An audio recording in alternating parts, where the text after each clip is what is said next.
welcome into episode 32 of Happy Medium, and you're actually seeing me now. It's the first video um, episode that I've recorded and done. I know I've kind of said I was planning to do this for a little bit now, but finally finally got to it.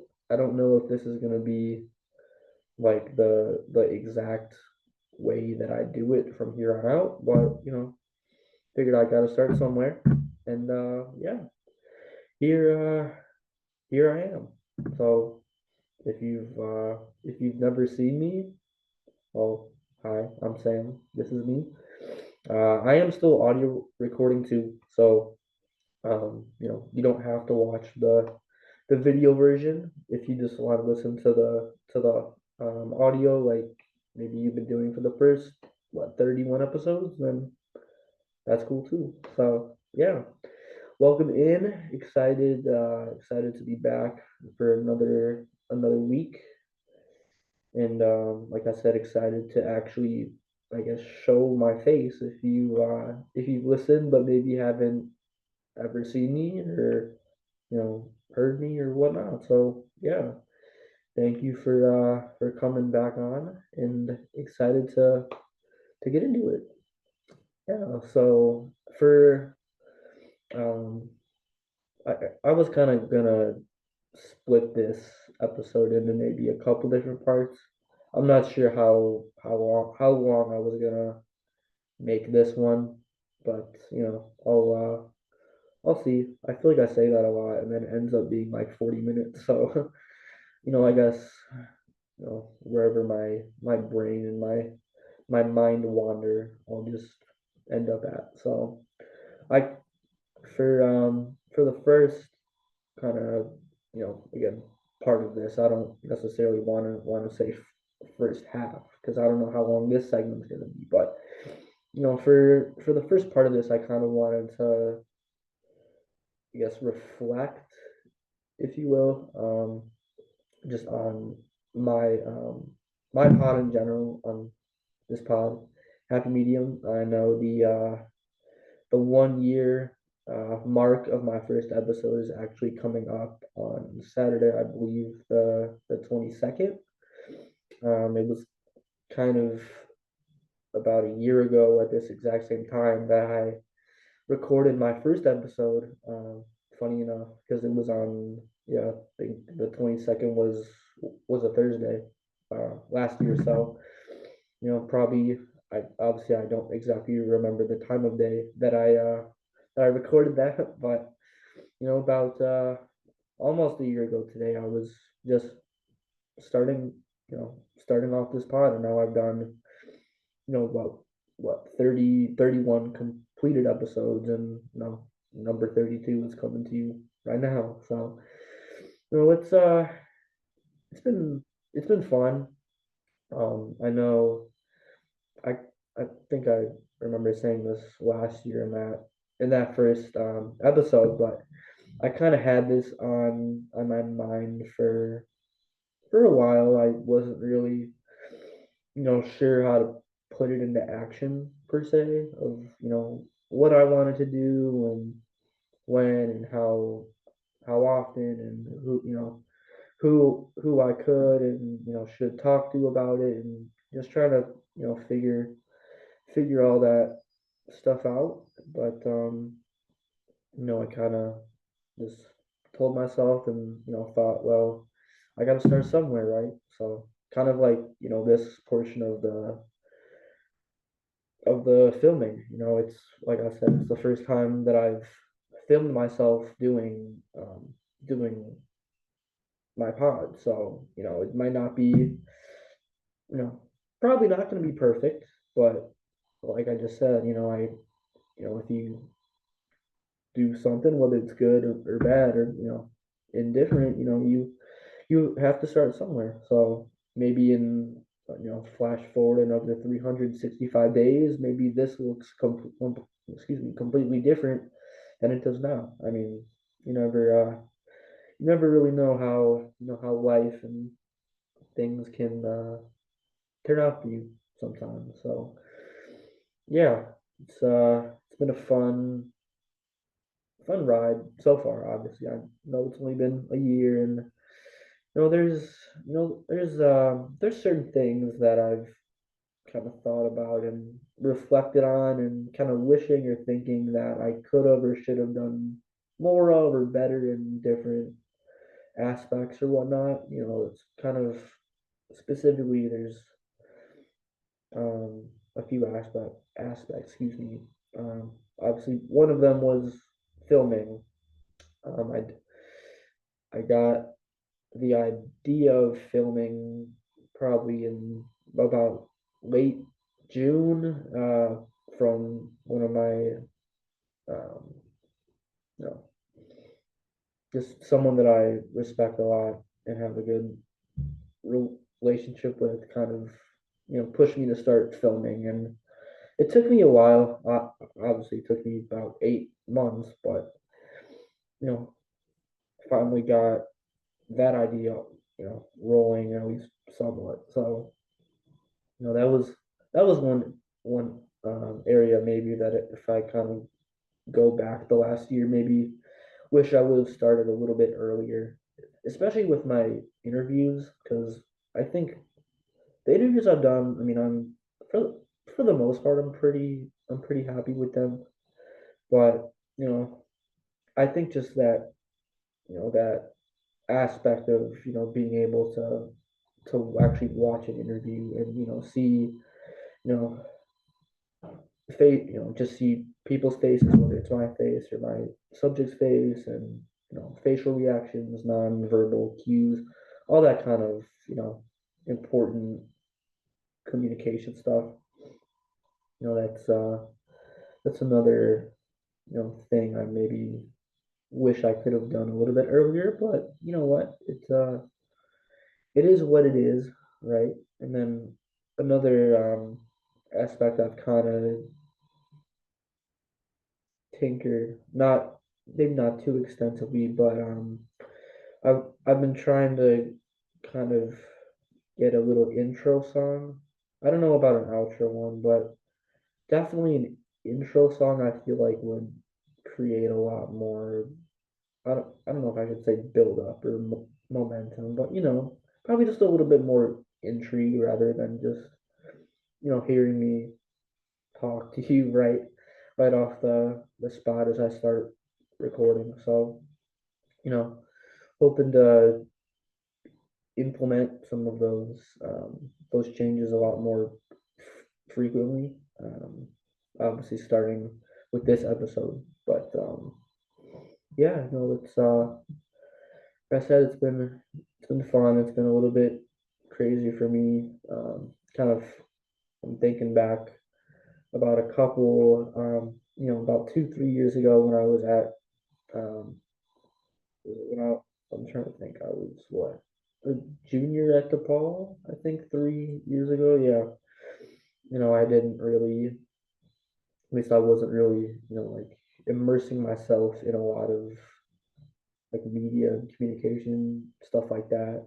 And then that's, I know I told people this before, but I joined radio, did writing for the school paper a little bit too, and flash forward even more so to today, and I have my own pod. So it's definitely something that I had kind of doubted myself on for a while, but happy to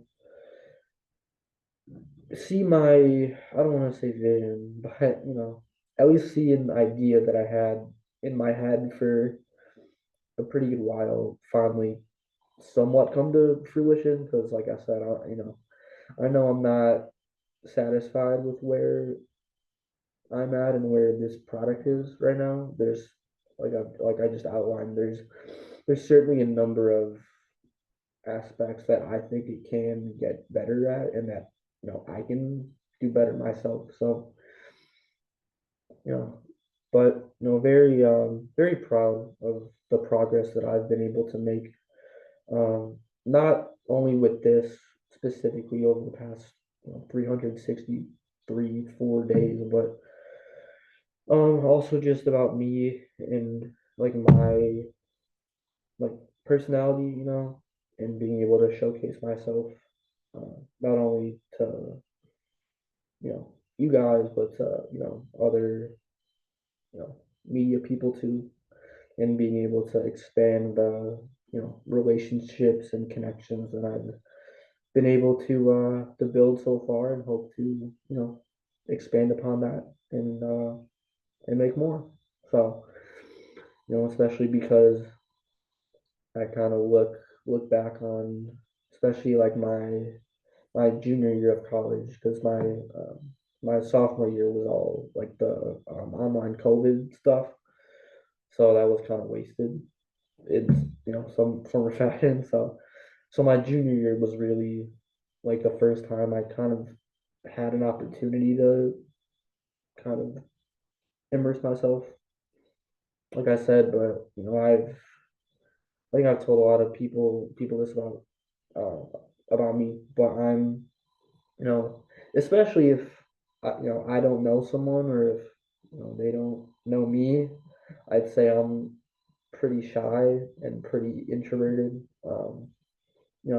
I mean, if someone wants to come up and introduce themselves to me, I'm obviously cool with that, and I'll kind of be a little or a lot more extroverted than I would seem. I know. I literally just thinking about like last night.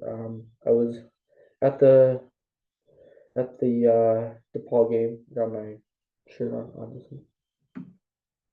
Go go Demons. But anyway, I was at the DePaul game last night, and there was like one or two guys that came up to me. I think it was half. I don't even know. I think I think it was halftime. I was walking through the club level to get to like the other side of the baseline, I think. And then I guess one of the guys stopped and introduced himself to me and asked if I'm Sam. I was like, yeah. And just trying to you know get more used to just meeting people who maybe I haven't met before, and don't really have a relationship with at the time. And it turned out that the gentleman who introduced himself to me was in our like little Twitter chat that we have. There's like 60 of us, just a lot of DePaul fans. So it's pretty still kind of weird to me to just tweet funny or dumb things about my favorite college basketball team or teams in general, or whatnot on Twitter or Instagram, and people kind of recognize me and know me and want to say hi to me for it. So that, like I said, just going back to just remembering who I was like about 2 3 years ago. Just really introverted. Didn't want to really show my personality all that too much, especially in class. I remember in other public type settings. So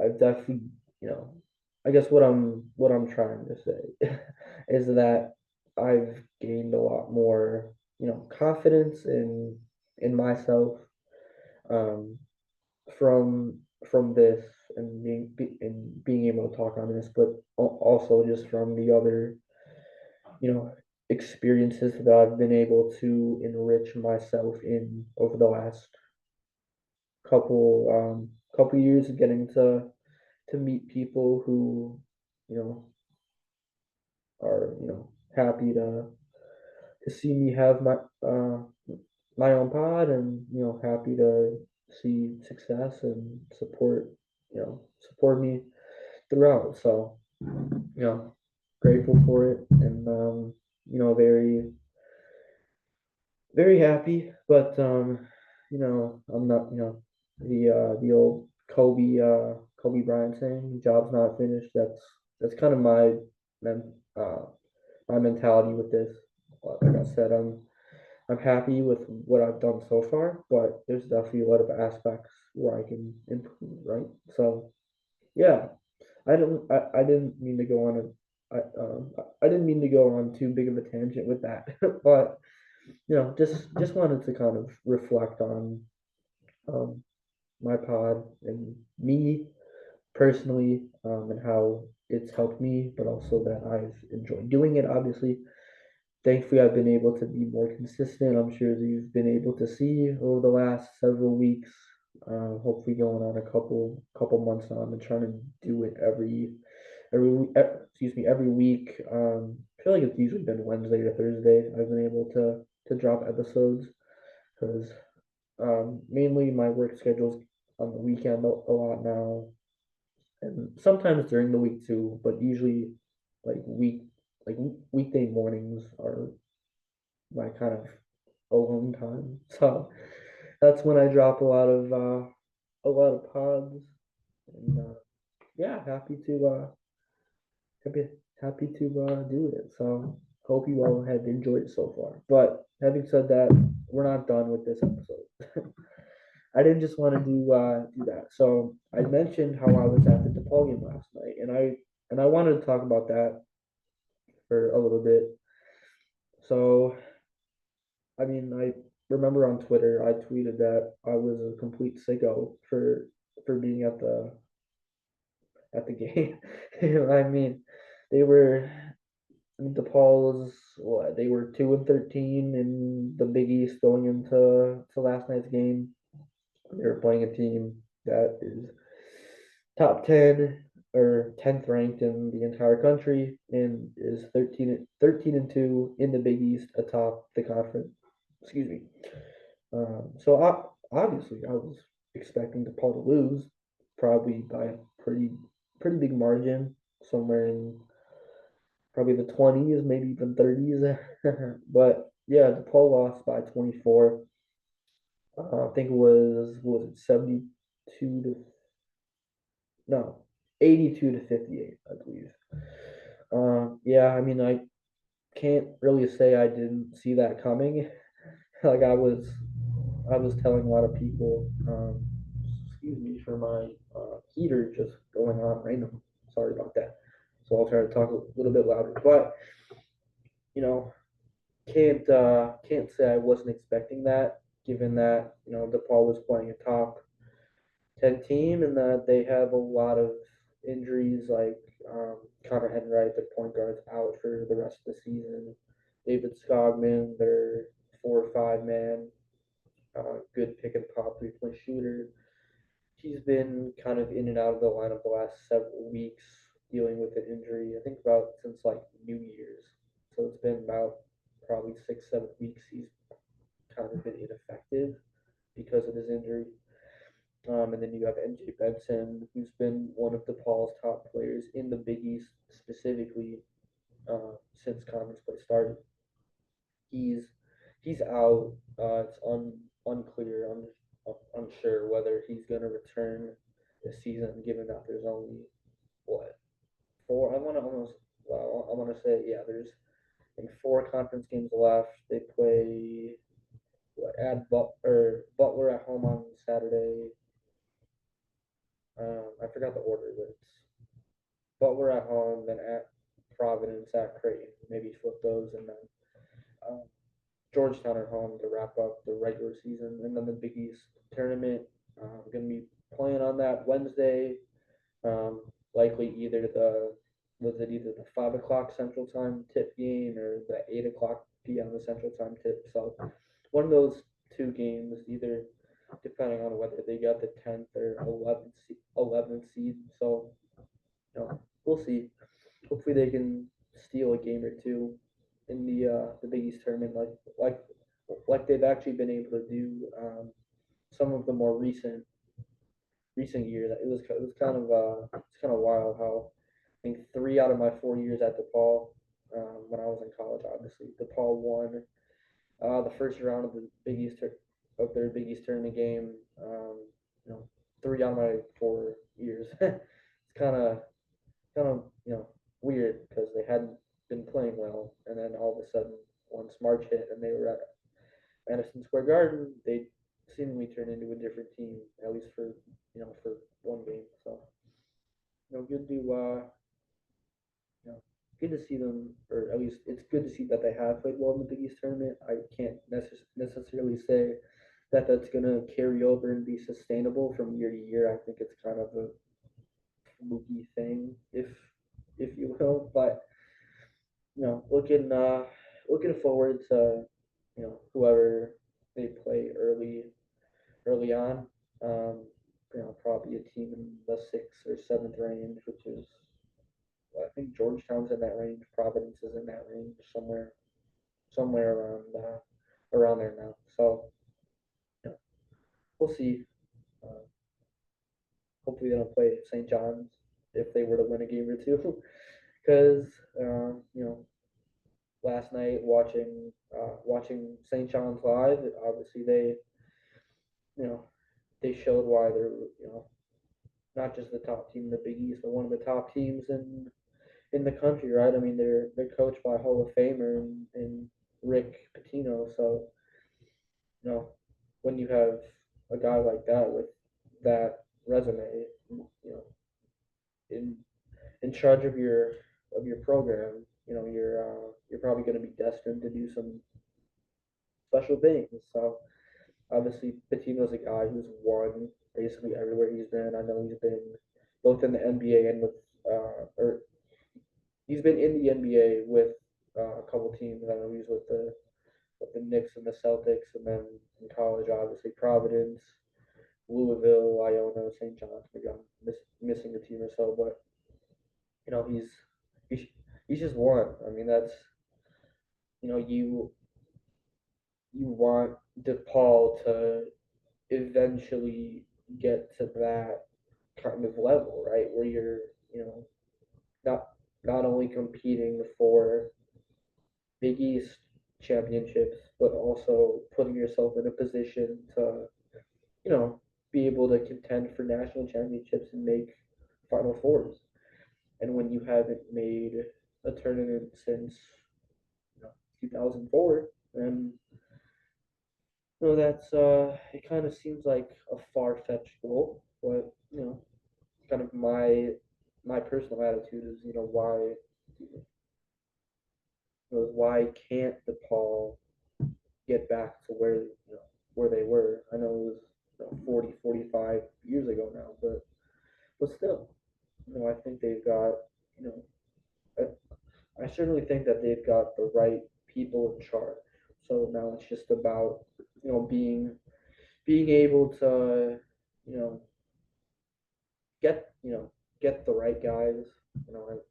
It's easy to assume that now in college you should have the biggest NIL budget, out of all these different teams, and spend it on all these different guys. I mean, you've seen it with I mean, just check out Kansas this year. I mean, they were at least by some people. I don't know if it was the AP like official poll or not, but I know definitely some people thought or had Kansas as the preseason number one team in the entire nation. And I mean, I think they're still going to make the tournament, but you know, as as we've been able to see with them this year, just trying to kind of buy the best roster per se isn't guaranteed to you know necessarily help your team have the best chance at success. Because like I said, I mean it's Kansas. They're still going to make the tournament. Probably is I don't know what kind of seed they're going to be. Maybe an 8-9 seed. We'll see. But guys like Hunter Dickinson, AJ Storr, with that rumored like 7-figure deal in NIL, and he's not even starting for them, and he's not really playing, up to par of what you'd expect of a collegiate student athlete earning, you know, either at or about $1 million, right? So, you know, Paul needs to, not only increase the NIL budget, but also I think, like I said, spend it wisely on the right guys. Don't just get the most expensive guys, the most expensive players, but get guys that fit you and what you and what you want to do. While also let's be honest, hoping that they're good quality players. Because I know, I think I may have talked about this. How this past off season, Holt and the staff want kind of tried to recruit to that 3-point ability, 3-point system team that they wanted, you know, that they decided that that was how they wanted to build it for this first year at least. And you know now we've seen, especially in the recent stretch of Big East games, when you have you know at least 40-60% of your starting lineup out, then that really kind of impacts the system that you thought you were going to implement, and you thought that you were gonna be able to run effectively when you don't have you know your your four general, your point guard that can set the whole offense up for all your shooters and who can shoot it himself, and then you don't have your floor spacing 4 or 5 man out there to draw opposing bigs away from the paint and the rim. You know it it really does impact like your entire offense, right? And the kind of stuff that you know you thought would be an effective game plan. But you know, on the other side of that coin, a top 10 team, whether you're injured or not, a top 10 team is probably going to have scout you and knowing the type of things that you like to run, that you're good at, that you're effective at. And it doesn't help. At least last night, it doesn't help DePaul that they're playing a team in St. John's that has a top 10 nationally rated defense. I mean, they got just big, strong, long guys, whether it's guards, wings. I mean, they just have so many like versatile, athletic, switchable guys that just take up so much ground and cover so much space.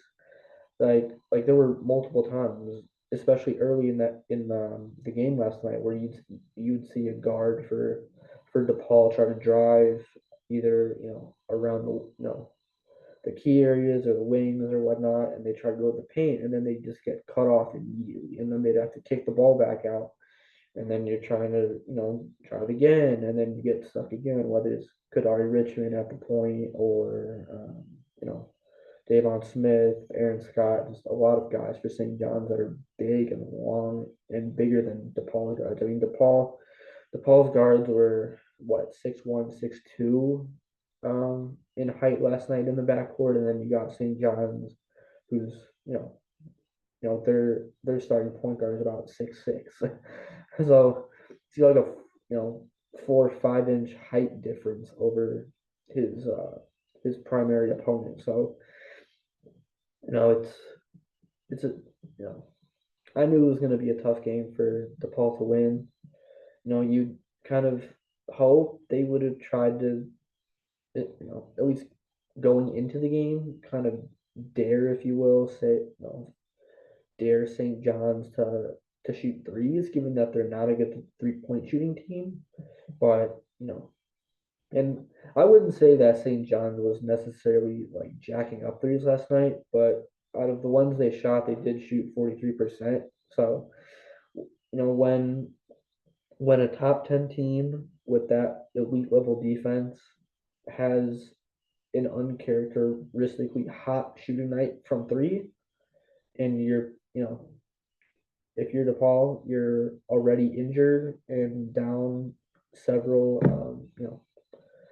of your impact guys, then you really have no chance. I mean, it's not really, it's not really, that. I just got to be honest. I mean, when you're playing against a team that's that good, and they surprisingly shoot it very well from three, and you're down a lot of guys. Like, I mean, sure, I mean, you could have a chance, but you really don't have a chance. I mean, and that's, and that's nothing against DePaul being a bad team, but it's just for how good St. John's is. I mean, I think they have a chance to get to a Final Four. I mean, they are that good. They're that balanced. They had four starters with at least 13 points.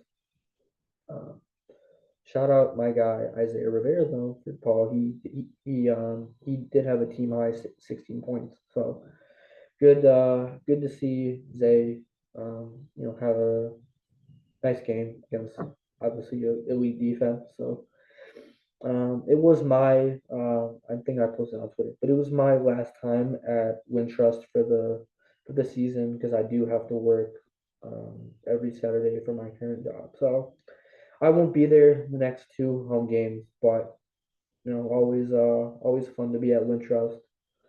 Um, you know, always enjoy the atmosphere, the vibes, the people that I know, the people that I get to meet unexpectedly.